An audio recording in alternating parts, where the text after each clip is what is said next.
একবার হযরত হাবিব আজমির রহমতুল্লাহ আলাইহির স্ত্রী প্রচণ্ড ক্ষুধার্ত হয়ে তার স্বামীর কাছে কিছু খাবার চাইলেন। তখন তিনি বললেন, আমি এখনই মজুরি খেটে কিছু রোজগার করে আনছি। বললেন বটে, কিন্তু মজুরি না খেটে তিনি হযরত হাসান বসরিয়ার বাড়ি হয়ে সোজা চলে গেলেন নদী তীরবর্তী ইবাদতখানায়। সন্ধ্যার পর বাড়ি ফিরলে তার স্ত্রী আবার খাবারের খোঁজ নিলেন। হযরত হাবিব আজমির বললেন, আমি যে মনিবের মজদুরি শুরু করেছি, তিনি এক বিরাট মহাজন। সবে মাত্র কাজ শুরু করেছি, এখনই মজুরি চাইতে লজ্জা লাগছে। কম করেও 10টা দিন যাক, তখন কিছু চাইব বলে মনে মনে ভেবে রেখেছি। তুমি খুব কষ্ট সহ্য করছো তা বুঝতে পারছি, তবে আর একটু ধৈর্য ধরো, নিশ্চয়ই এর বিনিময়ে কিছু পাবো। এত কষ্ট বৃথা যেতে পারে না। স্ত্রী আর কিছু না বলে চুপচাপ রইলেন। সময় নিঃশব্দে পার হয়ে গেল। হযরত হাবিব আজমির নীরবে সাধনায় নিমগ্ন। দেখতে দেখতে 9 দিন কেটে গেল।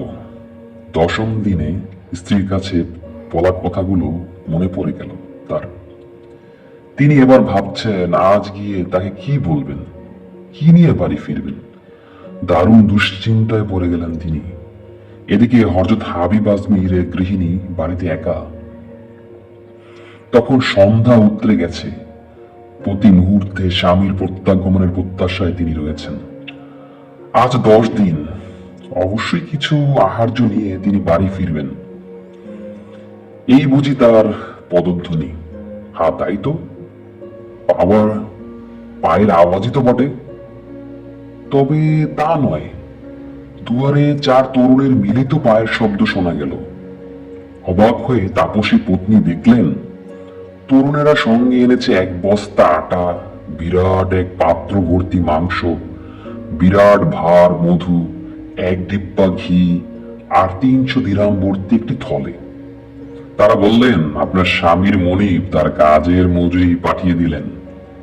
তিনি এলে বলবেন, তার কাজের যত বেশি উন্নতি হবে তার মজুরিও তত বেড়ে যাবে। মালপত্র নামিয়ে দিয়ে তারা চলে গেলেন। আর কিছুক্ষণ পরে অত্যন্ত শোকিচিত হয়ে লঘু পায়ে বাড়িতে এলেন হযরত হাবিব আজমির রহমতুল্লাহ আলাইহি।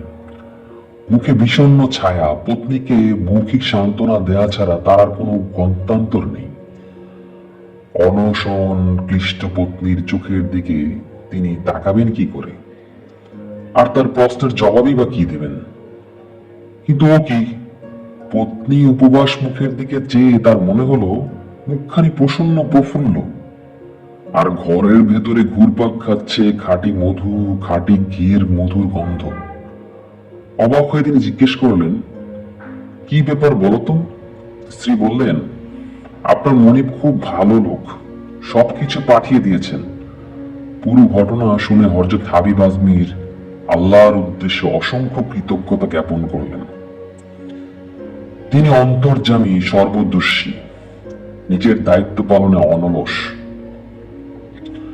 তরুণের ছদ্মবেশে ফেরেশতা পাঠিয়ে জান্নাতি সওগাত দিয়ে গেছেন।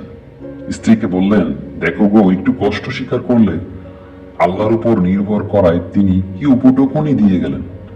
তার সাধনা আরো গভীর পর্যায়ে গিয়ে পৌঁছায়। এক অলৌকিক ঘটনা।